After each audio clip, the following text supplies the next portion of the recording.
मसीहा के बाबरकत और जाई नाम में आप सबकी सलामती हो।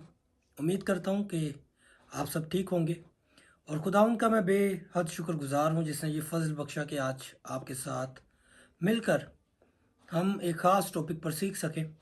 सो इससे पेशतर कि हम अपने टॉपिक की तरफ बढ़े, मैं चाहता हूँ जो लोग हमारे चैनल पर नए आते हैं काइंडली हमारे चैनल को सब्सक्राइब करें, लाइक करें। कोई बात समझ नहीं आती तो कमेंट्स करें और इन वीडियोस को बहुत से लोगों तक शेयर करें ताकि हम खुदावंद के कलाम को ज़्यादा से ज़्यादा लोगों तक पहुंचाने वाले हो जाएं। सो आए अपने टॉपिक की तरफ बढ़ते हैं। तो आज जो टॉपिक है वो है कुरान मजीद बहैसियत मुहाफ़िज़ मसीह। मुहाफ़िज़ की बात की जाए तो बाइबल मुक़द्दस में 3 किस्म के मुहाफ़िज़ों का ज़िक्र हमें मिलता है। नंबर 1 जो है वो है पहरेदार। जब हम यीशु मसीह की मसलूबियत के बारे में बात करते हैं और जब यीशु मसीह को दफन किया गया, कब्र में रखा गया, तो वहाँ पर लिखा है कि कब्र के ऊपर पहरेदार बिठाए गए थे। और फिर ऐसे ही हमें एक और किस्म का मुहाफ़िज़ मिलता है और उसे हम जल्लूदार कहते हैं।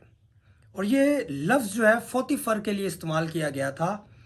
और जल्लूदार जो होता था वो मुहाफ़िज़ों का सरदार होता था। ये पैदाइश की किताब में हम इसका ज़िक्र हमें मिल सकता है और वहाँ पर हम इसे पढ़ सकते हैं। फिर एक जो है वो है हरकारा। हरकारे कौन होते थे? हरकारे वो होते थे जो घोड़ों पर तेज़ तरार सफ़र करके, जल्दी से सफ़र करके अपनी मंजिल तक पहुँचते थे और मुहाफ़ज़त का काम जो है वो सर अंजाम देते थे। और अगर हम दुनिया की बात करें तो दुनिया में बहुत किस्म के मुहाफ़िज़ पाए जाते हैं। और अगर कोई शख्स हमसे 1000 साल पहले था तो उसकी मुहाफ़ज़त कौन करता है? सो उसकी मुहाफ़ज़त जो है वो किताबें करती हैं। कि अगर आज हमें उस शख्स के बारे में जानना हो, किसी ने उसके ऊपर इल्ज़ाम लगाया हो और हमें उसके बारे में जानना है कि वो कैसा था, तो जो किताब है, अगर उसके ऊपर कोई किताब लिखी गई हो, उसकी ज़िंदगी के बारे में कोई बायोग्राफी लिखी गई हो, सवाने उमरी लिखी गई हो, तो हमें मालूम हो सकता है कि वो शख्स कैसा था और वाकई ही क्या इल्ज़ाम दुरुस्त है या नहीं। क्योंकि उस किताब ने उस शख्स को अपने औराक में महफूज कर रखा है। सो आज जब हम यीशु मसीह के बारे में जानेंगे तो सबसे पहली और उत्तम किताब जो है वो तो है बाइबल मुकद्दस।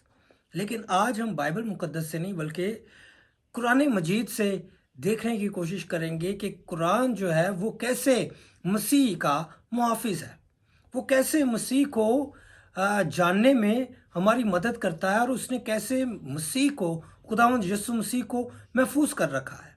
सो पहला हवाला जो मैं देना चाहता हूँ वो है सूरा नंबर 4। ये है सूरा अल-निसा और उसकी 171वीं आयत है और उसका तर्जुमा कुछ यूँ है, मसीह इब्ने मरियम खुदा के रसूल है और कलिमा है और रूह अल्लाह है। जब पहला इल्ज़ाम लगाया जाता है कि खुदावंद यीशु मसीह खुदा का बेटा नहीं है, तो ये सूरा, ये आयत बताती है कि वो रूह अल्लाह है, वो जो है वो कलमतुल्लाह है, वो अल्लाह का कलाम है। और फिर वो कहता है कि ये खुदा का रसूल है। सो यहाँ पर जो आयत है वो बताती है कि ये रसूल है और फिर खुदा के कलमे हैं और फिर रूह अल्लाह है। कलमे का मतलब मैं बताता चलूँ कि कलमे का मतलब जो है वो निकला हुआ है और रूह अल्लाह यानी कि अल्लाह की रूह, खुदा की रूह। खुदा जो है वो रूह है और ज़रूर है कि जो उससे निकले वो भी रूह ही हो। और दूसरी बात कि वो कलिमा है, खुदा से निकला हुआ। तो जब इंसान से उसके वजूद का जब हिस्सा निकलता है तो हम उसे बेटा या बेटी का रिश्ता देते हैं कि ये इसका बाप है और ये इसकी बेटी है या ये इसका बेटा है। जब हम इसके रूहानी पहलू को देखते हैं तो यहाँ पर हमें पता चलता है कि जो खुदा से निकला है, तो अगर इंसान से कोई उसका बेटा या बेटी उसके वजूद का हिस्सा बनकर निकलता है तो हम उसे जो बेटे और बेटी और बाप का रिश्ता بتاتے ہیں تو خدا سے جو چیز جو اکنون جو بیٹا نکلا ہے، جو کلمہ نکلا ہے، وہ کیا ہے؟ یہ سوچنے کی بات ہے۔ اور جب ہم اس بات سے بھی انکار کرتے ہیں، کیونکہ بہت سے علماء جو ہیں وہ اس سے انکار کر دیتے ہیں، اور پھر جب ہم دوسرا پہلو دیکھتے ہیں کہ وہ خدا کا اگر بیٹا ہے تو جو بیٹا ہے وہ خدا ہی ہوگا۔ اگر بادشاہ کا بیٹا ہے وہ شہزادہ ہوتا ہے اور پھر بعد میں وہ بادشاہ بھی بنتا ہے، اور اگر انسان کا بیٹا ہوتا ہے تو وہ انسان ہی کہلاتا ہے۔ تو اگر خدا کا بیٹا ہے تو وہ خدا ہوتا ہے۔ جب ہم جناب آدم فرزند توحید کا بیان قرآن مجید میں پڑھتے ہیں تو یہ 9 صورتوں میں ہمیں ملتا ہے۔ سورہ بقرہ میں، العمران میں، المائدہ، الاعراف، الاسرائیل، کہف، المریم اور الطہا۔ اور میں ایک بار معذرت کرنا چاہتا ہوں، اگر تلفظ میں مسٹیک ہو جائے تو مجھے معاف کیجیے گا۔ یہاں پر ہم سورہ نمبر 7 اور اس کی 11ویں آیت کا جب مطالعہ کرتے ہیں تو یہاں پر وہ کہتا ہے کہ ہم نے انسان کو مٹی سے بنایا اور اس میں روح پھونک کر جان ڈالی۔ یہ خدا کا دعویٰ ہے، خدا نے اسے کر کے دکھایا ہے۔ اور جب بیٹا ہوتا ہے وہ اپنے باپ کے ہی نقش قدم پر چلتا ہے۔ جو بیٹا ہوتا ہے وہ وہی کرتا ہے جو اس کا باپ کرتا ہے۔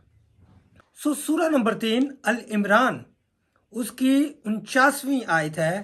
یہاں پر عیسیٰ المسیح فرماتے ہیں کہ خدا نے مجھے نشانی دے کر بھیجا کہ تمہارے سامنے مٹی کی صورت بناتا ہوں، پھر اس میں پھونک مارتا ہوں تو وہ جاندار بن جاتا ہے۔ جب ہم نے سورہ اعراف کو دیکھا تو وہاں پر خدا جو ہے اس نے مٹی کو سانا مٹی سے آدم کو بنایا، اور یہاں پر سورہ العمران میں اس کی 49ویں آیت میں عیسیٰ فرماتے ہیں، یسوع مسیح فرماتے ہیں کہ مجھے نشانی دے کر بھیجا گیا ہے کہ جیسے میرا باپ، جیسے میرا خدا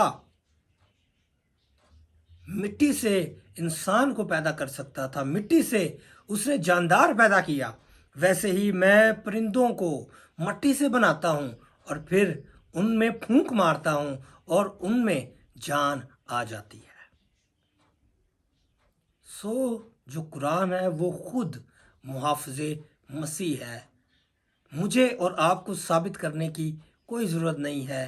قرآن کریم خود یہ ثابت کرتا ہے کہ یسوع مسیح خدا کا بیٹا ہے، یسوع مسیح خدا ہے۔ بہت شکریہ۔ خداوند آپ سب کو بہت زیادہ برکت دے۔ اور ایک بار پھر آپ سے التماس کرتا ہوں کہ جو لوگ ہمارے چینل پر نئے آتے ہیں کائنڈلی ہمارے چینل کو سبسکرائب کریں، لائک کریں۔ کوئی سوال ہو، کوئی بات ہو تو کامنٹ میں اپنی رائے کا، اپنے سوال کو لکھ سکتے ہیں، اور ان ویڈیوز کو بہت سے لوگوں تک شیئر کریں تاکہ بہت سے لوگوں تک ہم خداوند کے کلام کو، خداوند کے نام کو پھیلا سکیں۔ بہت شکریہ۔ خداوند آپ سب کو بہت زیادہ برکت دے۔ آمین۔